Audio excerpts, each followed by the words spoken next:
Hi, this is Madeline. I'm working on an abstract painting here, and sometimes a white canvas, it gives me a little bit of blockage and it intimidates me. So I resolved that by scribbling on it with some charcoal and just go ahead and going and loosening my hands, which is what I'm doing here. I'm just taking black, going over the canvas, loosening my hands, getting my hands with the brush and familiarizing myself with the canvas. Then I'll come in with another color. In this case, I'm using white, so I'll get a lot of grays as well. To start working on subtraction of what I feel like doesn't belong. And I'll start off with shapes that I like working with. And I like working with hearts and lines and curvatures. So that's what I'm just kind of sticking with here and just seeing what I get. And working in this monochrome really does help as well with the inspiration. So this is a 34 by 48 inch canvas. And yeah, that's what I did here. I did add some teal. Sorry, I missed videotaping that. I am a blue person, so I'm mixing up some blue here and adding it onto the canvas. And now it's time to get some work into this, right?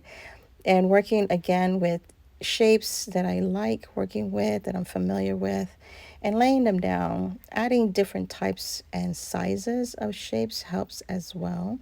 So I did that here. And with this, I was just, again, going with shapes that I like. You can see my heart work going into this, and that V at the bottom is part of a heart from my perspective.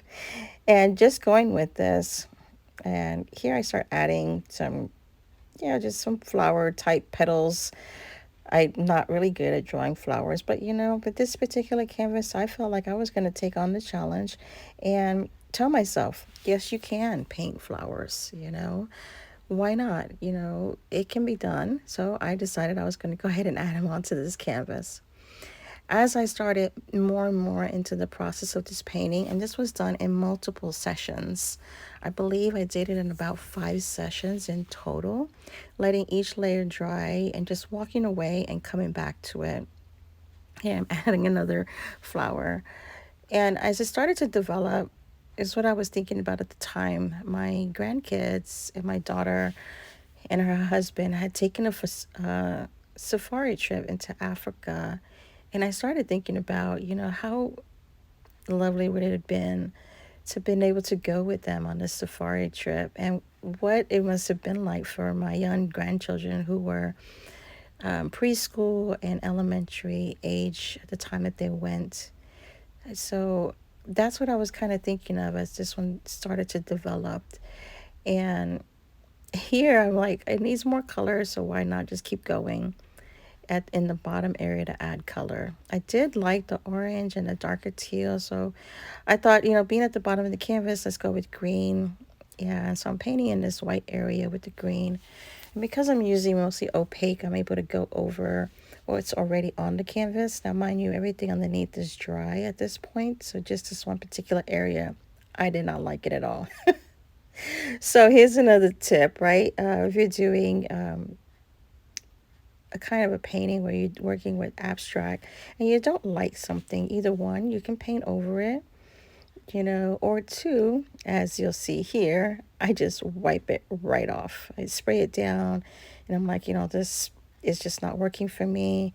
I just need to wipe this off while it's still wet. And I have that opportunity to do so here and just eliminate it from the canvas altogether and walk away because I was struggling at this point. So I literally just walked away. I came back in with some other areas on another day, embellishing some line work that was already in there. I scratched this with the back of a these areas with the back of a brush, and now I'm just using my acrylic markers and my fine tip brushes that I used before. So just bring in some character and some lineage, a little bit more control with these Picasso markers. I really love them for the detail work that I added in, for this type of work that I do on my acrylic paintings. So yeah, that's what I'm doing here. And here is the finished product. I call this one Blue Safari. I had it at a local gallery. I was blessed to be asked to display it. So there it is displayed at the local gallery and with me there. And here is the final product. Hope you enjoyed. Bye.